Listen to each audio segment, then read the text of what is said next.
வணக்கம். இன்றைக்கி நம்ம பார்க்க போகிற சமையல் என்னென்னு பார்த்திங்கன்னா, ஒரு டயட் ரெசிபி தான் பார்க்க போகிறோம். 5 வகையான டயட் ரெசிபி. இது வந்து உடல் எடையும் கண்ட்ரோல் பண்ணும், சுகர் லெவலையும் கண்ட்ரோல் பண்ணும். ரெகுலராக எடுத்துகிட்டு வந்திங்கன்னா உங்களுக்கு உடல் எடை, சுகர் ரெண்டுமே நல்ல கண்ட்ரோலுக்கு வரும். செய்கிறது ரொம்ப ஈஸி தான், சுவையும் அதிகமாக இருக்கும். ஸோ வாங்க இந்த 5 வகையான டயட் ரெசிபி எப்படி செய்யலாங்கிறத பார்க்கலாம். இப்போ ஒரு குக்கர் எடுத்துக்கலாம். தேவையான அளவுக்கு எண்ணெய் விட்டுக்கலாம். எண்ணெய் வந்து கம்மியாக விட்டிங்கன்னா போதும். எண்ணெய் சூடாகவும் 1 டீஸ்பூன் போல் சீரகம் சேர்த்துக்கலாம். 1 டீஸ்பூன் போல் வெந்தயம் சேர்த்துக்கலாம். இப்போ இதில் பொடியாக கட் பண்ண வெங்காயம் சேர்த்துக்கலாம். நான் வந்து இன்றைக்கி பெரிய வெங்காயம் தான் எடுத்துருக்கேன், சின்ன வெங்காயமும் எடுத்துக்கலாம் நீங்கள். இது கூடவே ஒரு 10 பல் பூண்டு சேர்த்துக்கலாம். வெங்காயம் பூண்டு லேசாக வதங்கினதும் மெஷரிங் கப்பில் 1/4 கப் அளவுக்கு சம்பா ரவை எடுத்துருக்கேன், இதை சேர்த்துக்கலாம். இதை சேர்த்துட்டு வறுத்துக்கலாம். இப்போ இதில் முளைக்கட்டிய பச்சை பயிர் சேர்த்துக்கலாம். இப்போ எந்த அளவுக்கு நம்ம சம்பா ரவை எடுத்தோமோ அதே அளவுக்கு 1/4 கப் அளவுக்கு முளைக்கட்டிய பயிர் எடுத்திருக்கேன். நீங்கள் முழு பயிராக சேர்க்குறதுனாலும் சேர்த்துக்கலாம். நான் வந்து நல்லா முளைக்கட்டி சேர்த்துருக்கேன். இப்போ இதையும் சேர்த்து நல்லா வறுத்து விட்டுக்கலாம். இது நல்லா வறுபட்டுருச்சு. இப்போ எந்த கப்பில் எடுத்தோமோ அதே கப்பில் நல்லா ஒரு 8 கப் அளவுக்கு தண்ணி ஊற்றிக்கலாம். இப்போ 8 கப் அளவுக்கு தண்ணி ஊற்றியாச்சு. இப்போ நல்லா கலந்து விட்டுட்டு உப்பு சேர்த்துக்கலாம். கொஞ்சமாக உப்பு சேர்த்துக்கலாம். இப்போ இதில் பொடியாக கட் பண்ண தக்காளி பாதி வந்து சேர்த்துக்கலாம். ஒரு 8 பீஸ் வர மாதிரி சேர்த்துக்கோங்க, ரொம்ப சேர்க்க வேணாம். இப்போ குக்கரை மூடி வச்சுட்டு நல்லா ஒரு 5 விசில் 5 இல்லை 6 விசில் விட்டுட்டு ஸ்டீம் போனதுக்கப்புறம் பார்க்கலாம். இப்போ விசில் விட்டு ஸ்டீம்லாம் நல்லா இறங்கிடுச்சு, எப்படி இருக்குன்னு பார்க்கலாம். இப்போ நமக்கு இந்த மாதிரி தான் இருக்கும். கரண்டியை வச்சு நல்லா எல்லாத்தையும் மசிச்சு விட்டுக்கலாம். இப்போ இதில் தேவையான அளவுக்கு தண்ணி ஊற்றி கொஞ்சம் கொதிக்க விட்டுக்கலாம். தண்ணி வந்து கொஞ்சம் நல்லா சூடான தண்ணியாக ஊற்றிக்கோங்க. இப்போ கலந்துட்டு நல்லா கொதிக்க ஆரம்பிக்கட்டும். உப்பு கம்மியாக இருக்குது, கொஞ்சமாக உப்பு சேர்த்துக்கலாம். இது கொதிக்க ஆரம்பிக்கட்டும். இதில் பார்த்தீங்கன்னா தேங்காய் பால் எடுத்து வச்சுருக்கேன். நல்லா கெட்டியான தேங்காய் பாலாக எடுத்துக்கோங்க. ஒரு 1/4 கப் அளவுக்கு மெஷரிங் கப்பில் ஒரு 1/4 கப் துருவின தேங்காய் எடுத்து நல்லா கெட்டியாக தேங்காய் பால் எடுத்து வச்சுருக்கேன். இது வந்து நல்லா கொஞ்சம் கொதிச்சு எல்லாமே ஒன்று சொன்னாப்பில் கலந்து வரட்டும். அதுக்கப்புறமா தேங்காய் பால் ஊற்றிக்கலாம். இப்போ பாருங்கள் நல்லா கொதிக்க ஆரம்பிச்சிருச்சு. இப்போ இந்த ஸ்டேஜில் கேஸ் அமர்த்திடலாம். அமர்த்திட்டு எடுத்து வச்சுருக்கிற தேங்காய் பாலை சேர்த்துக்கலாம். சேர்த்துட்டு கலந்து விட்டுக்கலாம். அவ்வளோதான். தேங்காய் பால் சேர்த்து கொதிக்க வைக்கணும்னு அவசியம் இல்லை. இப்போ இதில் காரத்துக்கு தேவையான அளவு மிளகுத்தூள் சேர்த்துக்கலாம். மிளகு வந்து நல்லா கொழுப்பை கரைக்கும், அதனால் மிளகுத்தூள் சேர்த்துக்கலாம். அவ்வளோதான். கலந்து விட்டுட்டு இப்போ நமக்கு அருமையான சம்பா ரவை கோதுமையும் பச்சை பயிரும், அதாவது முளைக்கட்டின பச்சை பயிரும் வச்சு ஒரு அருமையான கஞ்சி ரெடி பண்ணிட்டோம். டேஸ்ட்டு சூப்பராக இருக்கும். சின்னவங்கலேருந்து பெரியவங்க வரைக்கும் குடிக்கலாம். உடம்பு நல்ல ஸ்ட்ரென்த்து கொடுக்கும். வெயிட் லாஸ் பண்ணணும்னு நினைக்கிறவங்க தாராளமாக இது வந்து காலையிலே நைட்டுக்கும் ட்ரை பண்ணிங்கன்னா நல்ல வெயிட் லாஸ் ஆகும். கொழுப்பு வந்து கரைச்சி எடுத்துரும். ஸோ செஞ்சு பாருங்கள். செஞ்சு பார்த்துட்டு எப்படி வந்துச்சுங்கிறத சொல்லுங்கள். வீடியோ பிடிச்சிச்சின்னா லைக் பண்ணுங்கள், கமெண்ட் பண்ணுங்கள், சேனலை சப்ஸ்கிரைப் பண்ணுங்கள், பக்கத்தில் பெல் பட்டனையும் ப்ரெஸ் பண்ணுங்கள். நன்றி. இப்போ ஒரு பவுல் எடுத்துக்கலாம். இதில் வந்து ஏதாவது ஒரு கப் எடுத்துக்கோங்க. நான் வந்து இந்த டம்ளர் எடுத்திருக்கேன். இந்த டம்ளர் வந்து ஒரு 100 ml கரெக்டாக பிடிக்கும். இப்போ இந்த டம்ளரில் 1 டம்ளர் அளவுக்கு குதிரைவாலி அரிசி. இது வந்து புழுங்கல் அரிசி. பச்சரிசி வந்து நல்ல வெள்ளையாக இருக்கும். இது வந்து புழுங்கல் அரிசி. பச்சரிசி வந்து சாப்பிட்டோம்னா சுகர் லெவல் வந்து ஏறும், சாப்பிடக்கூடாது. இந்த மாதிரி புழுங்கல் அரிசின்னு கேட்டு வாங்கிக்கோங்க. இது வந்து 1 டம்ளருக்கு எடுத்திருக்கேன். 1/2 டம்ளர் அளவுக்கு சாதாரண அரிசி, இட்லி அரிசி எதுனாலும் எடுத்துக்கலாம். 1/2 டம்ளர் அளவுக்கு கடலைப்பருப்பு, 1/2 டம்ளர் துவரம்பருப்பு, 1/4 டம்ளர் பாசிப்பயிறு, அதாவது பாசிப்பருப்பு, பாசிப்பயிறு இல்லை பாசிப்பருப்பு எதுனாலும் சேர்த்துக்கலாம்.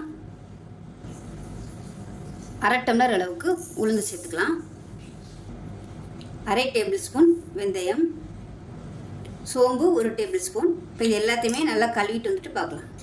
இப்போ நல்லா கழுவிட்டு வந்துட்டேன். இதில் வந்து ஒரு 10 வரமிளகாய் சேர்த்துக்கலாம். நான் வந்து குண்டு மிளகாயை சின்ன சின்னதாக எடுத்துருக்கேன், அதை சேர்த்துக்கலாம்.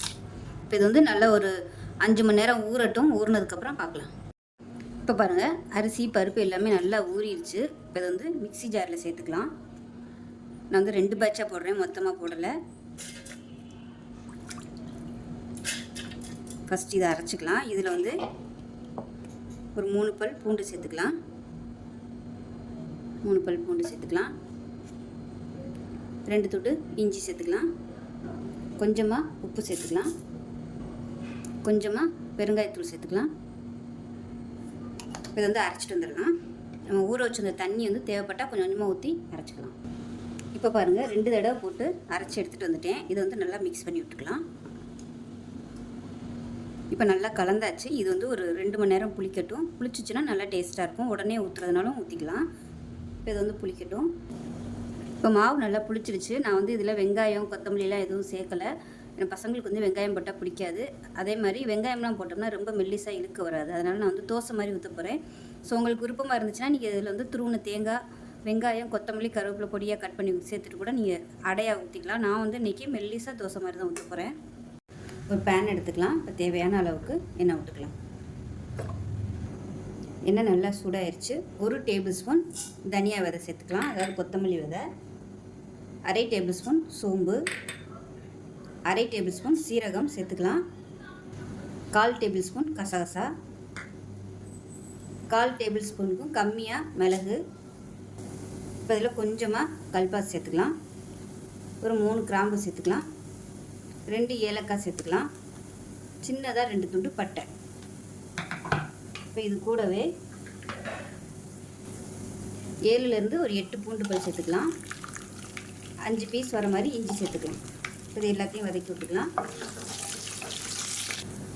இது கூடவே 2 பச்சை மிளகா சேர்த்துக்கலாம். பச்சை மிளகா இதை விட இன்னும் ஒரு 2-3 சேர்க்கலாம். என்கிட்ட இவ்வளோ தான் இருக்கிறதுனால நான் வந்து கம்மியாக சேர்த்துருக்கேன். இருந்துச்சுன்னா இன்னும் ஒரு 4-5 சேர்த்துக்கோங்க. இப்போ இது எல்லாம் நல்லா வதங்கிடுச்சு. மீடியம் சைஸாக 2 பெரிய வெங்காயம் நீளமாக நறுக்குனதை சேர்த்துக்கலாம்.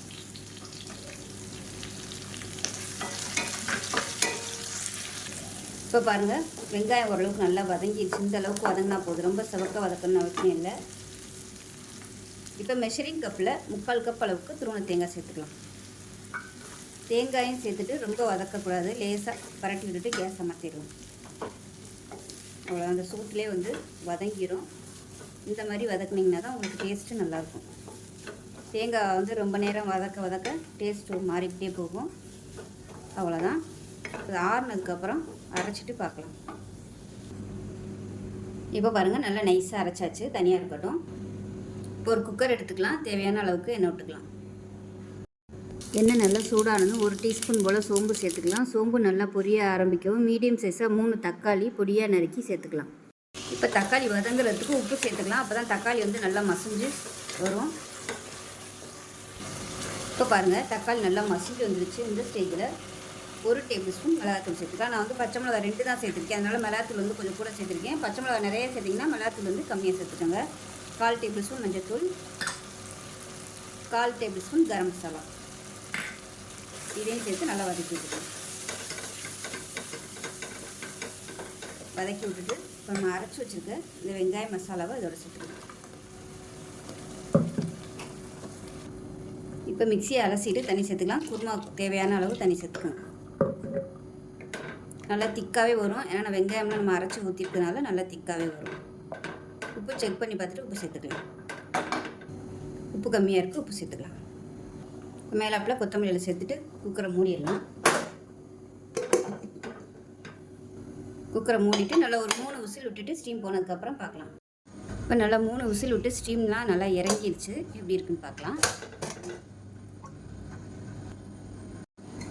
பாருங்கள், நல்லா தகன்னு வெங்காய குருமா சூப்பராக ரெடி ஆயிடுச்சு.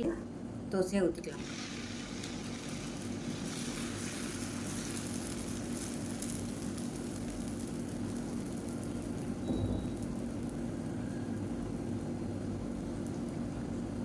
இது மேலாப்பில் எண்ணெய் விட்டுக்கலாம்.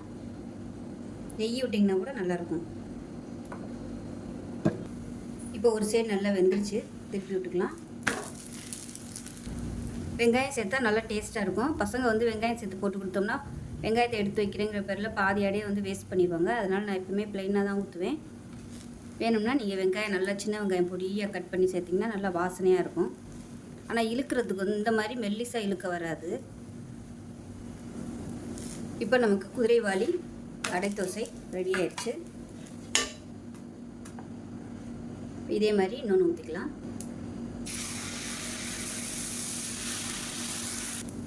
இப்போ ரெண்டாவது அடையும் ரெடி ஆயிடுச்சு. இப்போ நமக்கு வெங்காய குருமாவும் ரெடி ஆயிடுச்சு. எனக்கு வந்து அடைக்கு குருமா தொட்டு சாப்பிட்றதுக்கு பிடிக்கும், அதனால் நான் குருமா செஞ்சுருக்கேன். உங்களுக்கு எந்த சட்னி பிடிக்குதோ, தக்காளி சட்னி, கார சட்னி, தேங்காய் சட்னி, புதினா கொத்தமல்லி சட்னி, எந்த சட்னினாலும் வச்சு சாப்பிட்லாம். ஸோ அருமையாக இருக்கும். ரெகுலராக எடுத்துகிட்டு வந்திங்கன்னா உங்களுக்கு வந்து சுகர் லெவல் நல்ல கண்ட்ரோலில் இருக்கும், உடல் எடையும் குறையும். சுகர் பேஷண்ட்டாக இருக்கிறவங்க தாராளமாக வந்து நீங்கள் காலையில் நைட்டுக்கும் இந்த மாதிரி அடையாக எடுத்துகிட்டு வந்திங்கன்னா உங்களுக்கு ரொம்பவும் நல்லது. நல்ல பசி தாங்கும்.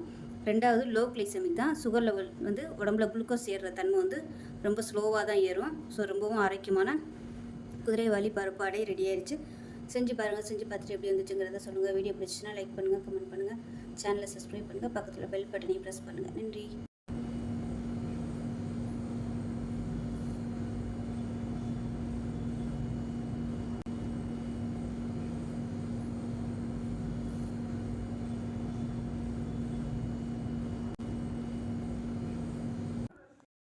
இப்போ ஒரு கிளாஸ் எடுத்துக்கலாம். இதில் பார்த்தீங்கன்னா ஒரு 100 ml அளவுக்கு தண்ணி வந்து நல்லா சூடு பண்ணி வச்சுருக்கேன். அந்த தண்ணி வந்து கிளாஸில் சேர்த்துக்கலாம்.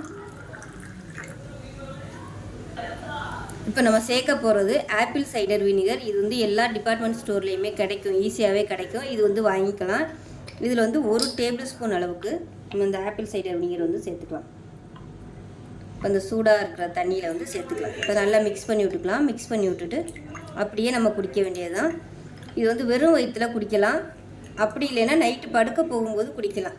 இது மாதிரி ரெகுலராக பண்ணிட்டு வந்தோம்னா ஒரே வாரத்தில் உங்களோட உடல் எடை வந்து நல்லா குறையும். சுகரும் பார்த்திங்கன்னா நல்ல கண்ட்ரோலுக்கு வரும். இது வந்து ரெகுலராக எடுத்துகிட்டு வரும்போது இது வந்து ஆராய்ச்சி மூலமாக நிரூபிச்சிருக்காங்க. ஆப்பிள் சைடர் வினிகர் வந்து நம்ம ரெகுலராக இந்த மாதிரி ஹாட் வாட்டரில் எடுத்துகிட்டு வரும்போது உடல் எடையும் சுகரும் நல்லா கண்ட்ரோல் ஆகும், நல்ல தூக்கம் வரும், நல்ல டைஜஸ்ட் ஆகும். ஸோ கண்டிப்பாக இதை வந்து செஞ்சு பாருங்கள். செஞ்சு பார்த்துட்டு எப்படி வந்துச்சுங்கிறத சொல்லுங்கள். வீடியோ பிடிச்சிச்சுன்னா லைக் பண்ணுங்கள், கமெண்ட் பண்ணுங்கள், சேனலை சப்ஸ்கிரைப் பண்ணுங்கள், பக்கத்தில் உள்ள பெல் பட்டனையும் ப்ரெஸ் பண்ணுங்கள். நன்றி.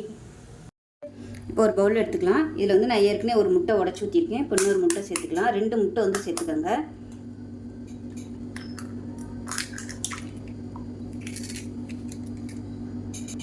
இப்போ இந்த முட்டையில் 1/4 டேபிள் ஸ்பூன் அளவுக்கு மஞ்சள்தூள் சேர்த்துக்கலாம். அது கூடவே காரத்துக்கு தேவையான அளவு கொஞ்சமாக மிளகாத்தூள் சேர்த்துக்கலாம். இதுக்கு பதிலாக நீங்கள் பச்சை மிளகா சேர்க்கறனாலும் சேர்த்துக்கோங்க. இது கூடவே ஒரு 1/4 டேபிள் ஸ்பூன் அளவு கரம் மசாலா ஃப்ளேவருக்காக. இது கூடவே ஒரு 2 டேபிள் ஸ்பூன் வர மாதிரி பொடியாக நறுக்குன வெங்காயம் சேர்த்துக்கலாம். அது கூடவே 1 டேபிள் ஸ்பூன் பொடியாக கட் பண்ண தக்காளி. இது கூடவே பொடியாக கட் பண்ண கொத்தமல்லி இலை. 1/4 டீஸ்பூன் போல் உப்பு. இப்போ இது எல்லாத்தையும் சேர்த்துட்டு நல்லா கலந்துட்டுக்கலாம். நல்லா அடித்து கலந்துக்கலாம். இப்போ இது நல்லா அடித்தாச்சு. இப்போ இதில் பார்த்தீங்கன்னா பாசிப்பயிர் வந்து நல்லா ஒரு நாள் நைட்டு ஊற வச்சுட்டு அடுத்த நாள் சாயந்தரம் வரைக்கும் நல்லா முளை கட்டி வச்சுருக்கேன். இப்போ இதிலேருந்து ஒரு 2 டேபிள் ஸ்பூன் அளவுக்கு சேர்த்துக்கலாம். நல்லா கூச்சி சேர்த்துக்கலாம். சேர்த்துட்டு இதையும் நல்லா கலந்து விட்டுலாம். இதில் வந்து இன்னும் தேவைன்னா கூட நீங்கள் சேர்த்துக்கலாம். நான் வந்து 2 டேபிள் ஸ்பூன் சேர்த்துருக்கேன். இந்த மாதிரி ஒரு தடவை நம்ம முளை கட்டி வச்சுட்டோம்னா கொஞ்சம் கொஞ்சமாக நம்ம வந்து ஒரு 3-4 நாளைக்கு சாப்பாட்டில் சேர்த்துக்கலாம். இப்போ லாஸ்ட்டாக அதில் மிளகு சீரகத்தூள் வந்து அரைச்சி வச்சுருக்கேன், அதையும் சேர்த்துக்கலாம். ஒரு 1/4 டேபிள் ஸ்பூன் அளவுக்கு மிளகு சீரகத்தூள். இதையும் நல்லா கலந்து விட்டுக்கலாம். இப்போ கல் நல்லா சூடாயிருச்சு. தேங்காய் எண்ணெய் சேர்த்துக்கலாம். தேங்காய் எண்ணெய் ஒரு 2-3 சொட்டு சேர்த்துக்கலாம். சேர்த்துட்டு கல் நல்லா தடவி விட்டுக்கலாம். ஒன்று நல்லெண்ணெய் சேருங்க, இல்லைன்னா தேங்காய் எண்ணெய் சேர்த்துக்கலாம். இப்போ கல் நல்லா காஞ்சிருச்சு. இப்போ நம்ம கலந்து வச்சுருக்க இந்த முட்டையை வந்து இதை அப்படியே ஊற்றிக்கலாம்.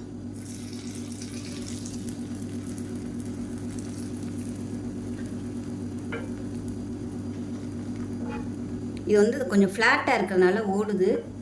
கொஞ்சம் குழியாக உள்ள கல்லை பார்த்துக்குங்க. இல்லைன்னா நீங்கள் பேன் கூட யூஸ் பண்ணிக்கலாம். நம்ம கடாய் வச்சுப்போம் இல்லையா, நான்ஸ்டிக் கடாய், அது கூட நீங்கள் வச்சுக்கலாம். லைட்டாக அப்படி எடுத்து விட்டுட்டிங்கன்னா உங்களுக்கு ரவுண்டாக சேஃப் வந்துடும். நான் வந்து பாதி தான் ஊற்றியிருக்கேன், மீதி வந்து அடுத்த தடவை நம்ம சேர்த்துக்கலாம். ஏன்னா மொத்தமாக ஊற்றணும்னா ஃபுல்லாக கல் ஃபுல்லாக பரவிடும். இது வந்து மீடியமான ஃப்ளேமில் வேகட்டும். இப்போ இதை மூடி வச்சிடலாம். நல்லா குறைச்சி வச்சுக்கோங்க, ஏன்னா அந்த பச்சை பயிறு எல்லாமே நல்லா வேகணும். இப்போ பாருங்கள் மேல்புறம் நல்லா வெந்துருச்சு. இப்போ இதை வந்து திருப்பி போட்டுக்கலாம். திருப்பி போட்டு நல்லா அப்படி ப்ரெஸ் பண்ணி விட்ருங்க. அதான் உள்ளுக்குள்ளே வந்து நல்லா ஹீட் ஏறும். இப்போ நல்லா வெந்துருச்சு பாருங்கள், சூப்பராக வந்துருச்சு.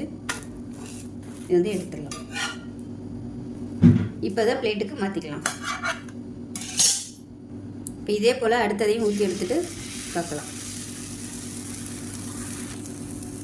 இப்போ பாருங்கள் ரெண்டாவதாக ஊற்றினதும் அருமையாக ரெடி ஆயிடுச்சு. நல்லா சுட சுட பச்சைப்பயிறு, முளைக்கட்டினா பச்சைப்பயிறு முட்டை ஆம்லேட் சூப்பராக ரெடி ஆயிடுச்சு. இது வந்து டேஸ்ட்டு சூப்பராக இருக்கும். நார்மலாக நம்ம வந்து வெறும் முட்டை ஆம்லேட் பண்ணாமல் இது மாதிரி முளைக்கட்டின பச்சைப்பயிறு வச்சு ஆம்லேட் செய்யும்போது நல்லா ஹெல்த்தியாகவும் இருக்கும். என்ன பண்ணாலும் சுகர் லெவல் வந்து குறையவே இல்லை அப்படின்னு நினைக்கிறவங்க இதை வந்து காலையிலேயும் நைட்டுக்கும் எடுத்துக்கலாம். இதில் வந்து உங்களுக்கு ஃபுல் அண்ட் ஃபுல் ப்ரோட்டீன் தான் இருக்குது, கார்போஹைட்ரேட் வந்து கிடையாது.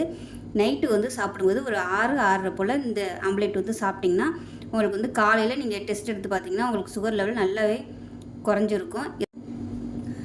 இது வந்து நல்ல ஒரு ஆரோக்கியமான ரெசிபி தான். அதனால் ரெகுலராகவே நம்ம வந்து இதை வந்து செஞ்சு சாப்பிட்லாம்.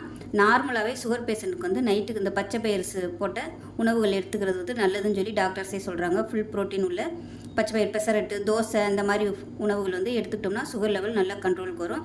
ஸோ வெயிட் லாஸ் பண்ணணும்னு நினைக்கிறவங்களும் இதை வந்து காலையில் உணவாக ஒருவேளை உணவாக நீங்கள் எடுத்துக்கலாம்.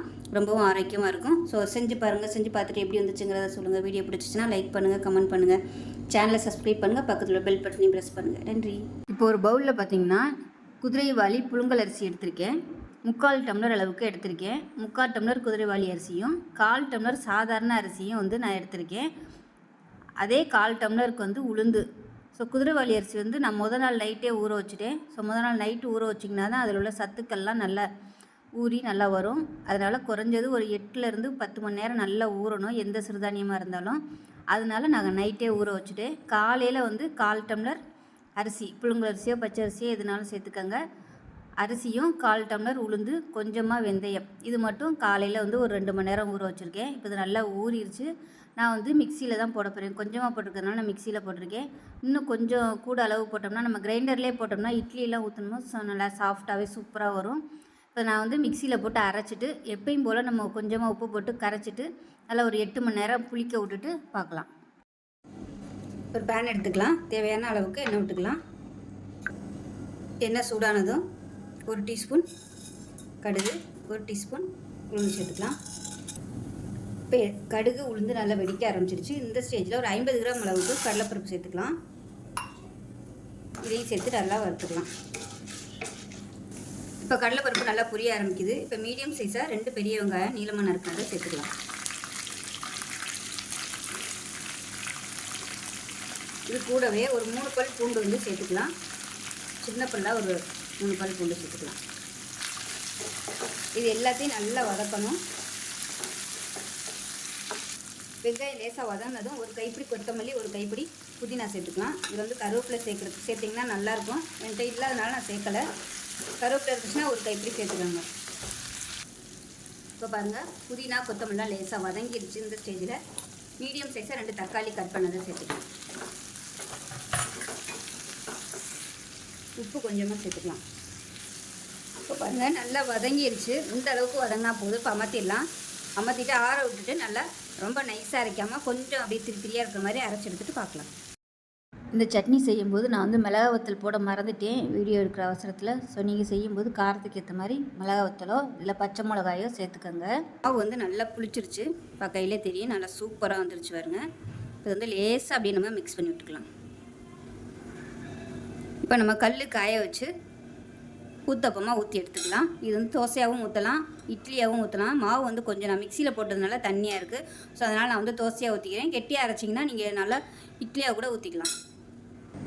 இப்போ கல் நல்லா காஞ்சிருச்சு. தோசையாக ஊற்றிக்கலாம்.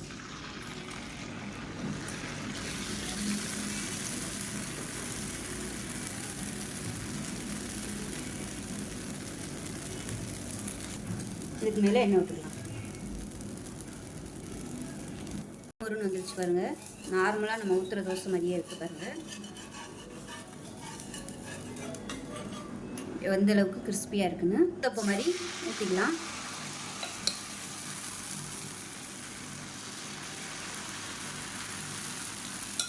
இதுக்கு மேலாப்பில் எண்ணெய் விட்டுக்கலாம்.